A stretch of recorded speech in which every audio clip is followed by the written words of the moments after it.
नमस्कार दोस्तों, स्वागत है आपका SR स्टडी चैनल के ऊपर।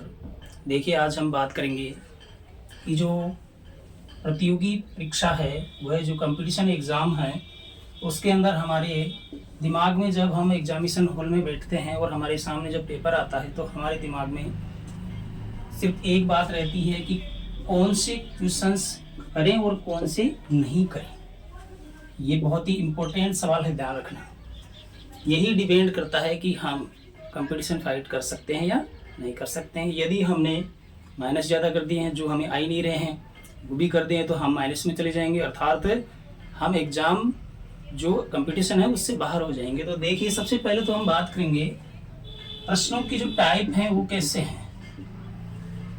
यहाँ पर देखिए, आजकल जो है RPSC और RSSB ने प्रश्नों की जो प्रकार हैं वो चेंज कर दिए हैं पूरा ही। नंबर 1 देखिए, मिलान वाले आते हैं, मिलान वाले। दूसरे प्रकार के आते हैं, ये मेन है, कथन व कारण वाले। नंबर 3, और ये सबसे डेंजर आ गया आजकल काल क्रम के अनुसार व्यवस्थित कीजिए। अर्थात इस प्रकार के क्वेश्चंस को करने के लिए हमें पूरे क्वेश्चंस को ध्यान से पढ़ना भी पड़ता है, वह उसी के साथ में जो है उसके बारे में सोचना भी पड़ता है। वह एग्जामिनेशन हॉल के अंदर जो समय का जो मैनेजमेंट है वो भी इनकी वजह से सही ढंग से नहीं हो पाता है। अर्थात हम क्या करते हैं कि लास्ट टाइम में जो शेष जो बच जाते हैं क्वेश्चन, उनके ऊपर तुक्के लगा देते हैं कि इसके अंदर वह सही होगा, इसके अंदर सही होगा, और वो सारे हमारे हो जाते हैं गलत, और वो सारे नेगेटिव चले जाते हैं, तो हम कंपटीशन से बाहर हो जाते हैं। तो आज हम बात करेंगे कि वास्तव में एग्जामिनेशन हॉल में एग्जाम के समय हमें क्या करना चाहिए, कौन से क्वेश्चंस हम करें, कौन से नहीं करें। सिर्फ 2 ही बात बताऊंगा इसमें मैं। नंबर 1 बात है, वही करें जो क्वेश्चंस 100% आते हो, 100% आते हो कि बिल्कुल ये तो सही है, ये तो क्या है, बिल्कुल सही है, वो तो सबसे पहले आपको उनके निशान लगा करके OMR के अंदर भर देना है। वो तो आपको बिल्कुल करना ही करना है, 100% पहला कार्य यही करना है, ध्यान से। दूसरी बात, यदि हम करें, मान लिया जाए कि एग्जाम के अंदर इस प्रकार के क्वेश्चंस हैं जिनके 2 ऑप्शन हमें ध्यान है, भाई A, B, C और D, ये 4 ऑप्शंस आते हैं। मान लिया जाए कि 2 ऑप्शन तो, जैसे हम बात करें A और B, तो बिल्कुल नहीं है, पूरा ध्यान है हमें।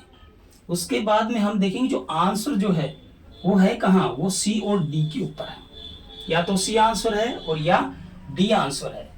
यदि इस प्रकार की क्वेश्चन यदि आते हैं तो ये क्वेश्चन भी, यदि इस प्रकार के क्वेश्चन आते हैं तो आपको करने चाहिए। क्यों करने चाहिए, देखिए, यदि इस प्रकार की क्वेश्चंस की संख्या अपने पास में मान लिया जाए कि 12 क्वेश्चंस हैं, ऐसे मान लिया जाए, ऐसे क्या हैं, सस्पेंस वाले, जिनमें हम लास्ट में 2 ऑप्शन तक पहुंच चुके हैं। यदि अपने पास में 12 क्वेश्चनों की संख्या है, ऐसी संख्या 12 है, यदि हम इनको मान लिया जाए कि अटेंड करते हैं, उस समय इनके सही होने की जो प्रायिकता है, चांसेस है, वह 50% होता है। क्योंकि 4 ऑप्शंस में से 2 तो है ही नहीं ना, बिल्कुल 2 का हमें ध्यान है, भाई C या D में से है, अर्थात उत्तर सही होने का चांस है 50%।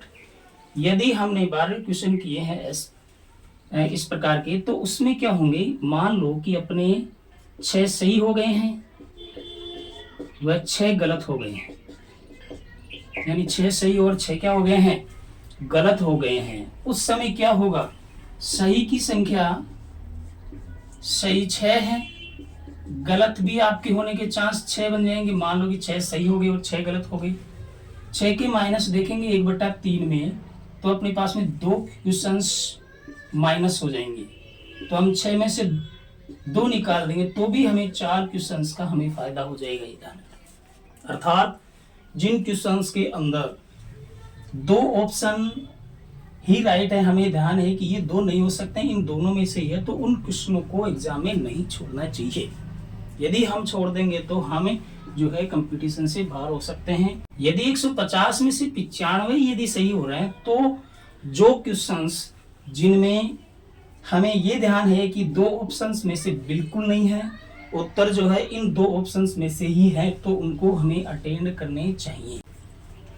फिर हम बात करें कि मान लिया जाए कि एक क्वेश्चन है, उसका ऑप्शन है ए, बी, सी व डी।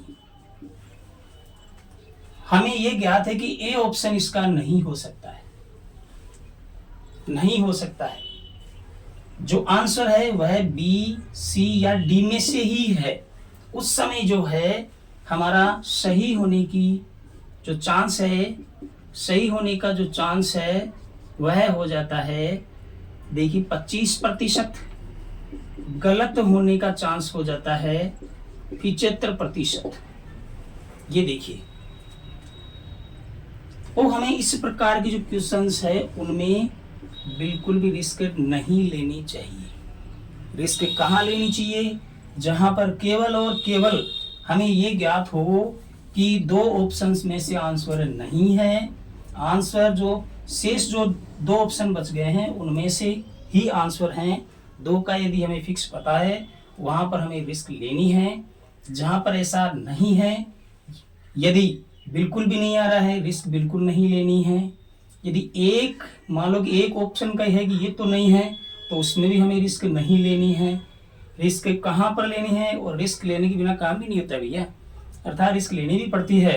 तो रिस्क यहाँ पर लेनी है जहाँ पर हमें ये ध्यान हो कि मात्र जो उत्तर है वो जो है दो ऑप्शंस में से है। आजकल काफ़ी लेंथी पेपर बनने लगे हैं, प्रश्नों के जो टाइप्स हैं वो भी चेंज कर दिए गए हैं, अर्थात इन बातों का ध्यान रखेंगे।